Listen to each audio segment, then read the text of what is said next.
តើមានអ្វីខ្លះដែលយើងអាចយកធ្វើជាសកាត់ហ្វីត្រាស់បានហើយសកាត់ហ្វីត្រាស់ជាលុយបានដែរឬក៏អត់រឿងសកាត់ហ្វីត្រាស់នេះគឺយើងត្រូវសកាត់ជាអាហារដែលមានដូចជាអង្ករល្មើស្រូវសាលីបាលីទំពាំងបាយជូរស្ងួតនិយាយរួមទៅគឺជាអាហារដែលពេញនិយមទៅតាមតំបន់នីមួយៗហើយនប៊ីយើងមូហាម៉ាត់សល្លឡោះអាឡៃហ៊ីវ៉ាសឡាំបានមានប្រសាសន៍នៅក្នុងសូហេះអលប៊ូខារីវ៉ូលីម2សិភៅសកាត់ហាឌីសលេខ1503រាយការណ៍ដោយអ៊ីប្នូអ៊ូម៉ាត់ផងដែរថានប៊ីមូហាម៉ាត់យើងបានបង្គាប់ឲ្យយើងសកាត់ហ្វីត្រាស់តាមរយៈផ្លែល្មើមួយសាឬបាលីមួយសាទៅលើជនមូស្លីមទាំងអស់មិនថាគាត់ជាទាសករឬក៏មិនមែនជាក្មេងឬក៏មនុស្សចាស់ជាបរិសឬក៏ស្ត្រីហើយការធ្វើបែបនេះត្រូវធ្វើឲ្យបានមុនសាឡាតរាយ៉ាហើយមានទៀតក្នុងសូហេះអលប៊ូខារីវ៉ូលីម2សិភៅសកាត់ហាឌីសលេខ1510រាយការណ៍ដោយសាអ៊ីដអលខូទ្រីថានៅក្នុងជីវិតនប៊ីមូហាម៉ាត់យើងក៏គាត់ធ្លាប់ឲ្យអាហារដែលពេញនិយមទៅតាមប្រទេសនីមួយៗមានដូចជាបាលីទំពាំងបាយជូរស្ងួតឈីសនិងល្មើទៅដល់ជនទីតក្រផងដែរហើយទាំងអស់នេះសុទ្ធតែមានសម្ដៅនៅក្នុងហាឌីស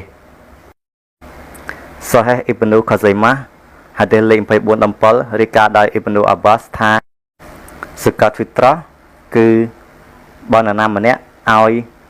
ស្រូវសាលីគឺត្រូវទទួលគេឲ្យល្មើត្រូវទទួលទំពាំងជូរក្រៀមត្រូវទទួលអញ្ចឹងទាំងអស់នេះសុទ្ធតែជាប្រភេទអាហារដែលបានសម្ដៅនៅក្នុងហាឌីសហើយវាជាអាហារដែលពេញនិយមទៅតាមតំបន់ផងដែរហើយអំពីសំណួរដែលថាតើយើងអាចសកាត់ហ្វីត្រាស់ជាលុយបានដែរឬទេនោះគឺថាវាអត់ត្រូវទេដោយសារក្នុងហាឌីសនីមួយៗគេបញ្ជាក់ច្បាស់ៗហើយថាសកាត់ហ្វីត្រាស់គឺត្រូវសកាត់ជាអាហារហើយបើនៅតែឲ្យជាលុយសម្លៀកបំពាក់គ្រឿងសង្ហារឹមទៀត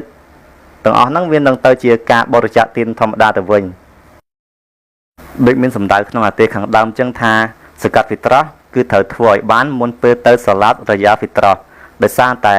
នៅថ្ងៃនោះ